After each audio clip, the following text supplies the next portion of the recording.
Sana magbago na po tayo ngayong 2026 mga kapuso. Marami tayong dapat hangarin. Ang hangad natin ay mabuting pamumuno. Ang hangad natin mabuting pamumuhay sa taong 2026, bagong taon mga kapuso. Magbabalita na ho kami. Di ba kasama ko ngayon si Katisan Gabriel yata, no? Ating makakasama ngayong araw na ito mga kapuso sa kalan po ni Paring Melo del Prado. Ako po si Joel Reyes Obel. Happy New Year mga kapuso. Oras natin alas 6:59. Radyo na, TV pa. Labanan ng fake news. Dapat totoo. Melo del Prado sa Super Radio DZBB.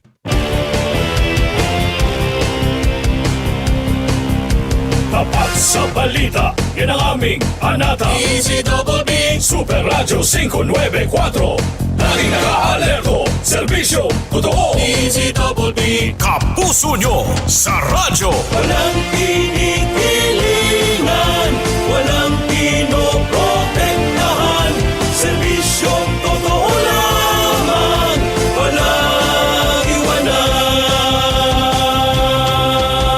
May paninindigan, matatag, maaasahan. DZBB Super Radio 594. Kapusong Pilipino, lahat Super Radio. DZBB Serbisyong totoo. Walang kinikilingan, walang pinoprotektahan.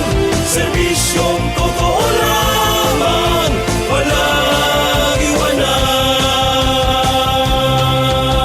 Walang kinikilingan, walang pinoprotektahan.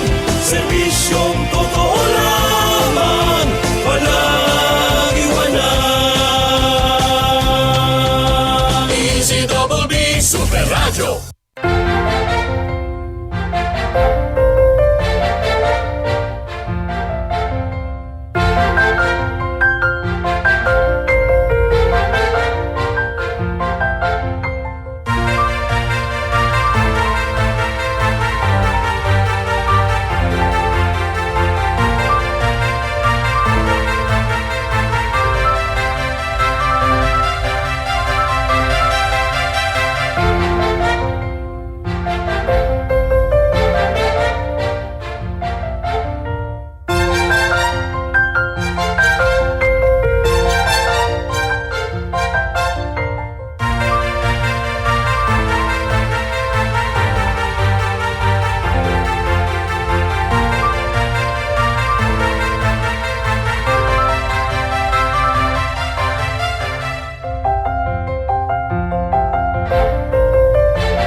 Standby, Super Balita sa umaga nationwide. Standby!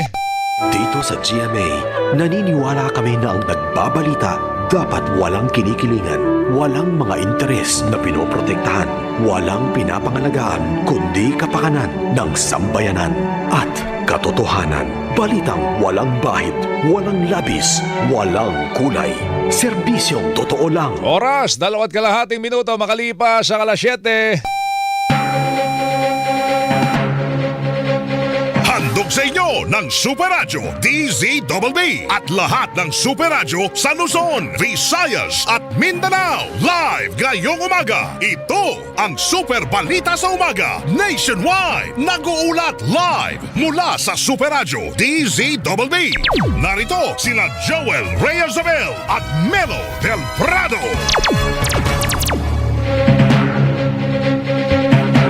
Sasamahan po tayo ni Katisan Gabriel sa ngalan po ni Paring Melo del Prado. Ngayong araw na ito ng Huwebes, unang araw sa taong 2026.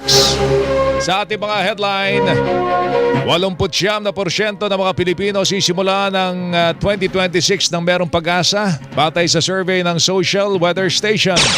Ilang sunog, mga biktima ng paputok at aksidente sa lansangan na italaan sa iba't ibang bahagi ng Metro Manila sa pagsalubong sa bagong taon. Dagdag singil sa toll sa South Luzon Expressway at Star Tollway, sumalubong sa mga motorista ngayong unang araw ng bagong taon. Dagdag presyo sa liquefied petroleum gas ipinatupad ng mga kumpanya ng langis. Dagdag sigil sa tubig ng Maynilad at Manila Water. Epektibo ngayong Enero. Bagong bayarin sa kuryente makikita na rin sa bill ng mga consumer ngayong Enero. Aumento sa sweldo ng mga manggagawa sa Mimaropa at Zamboanga Peninsula ipatutupad ngayong Enero.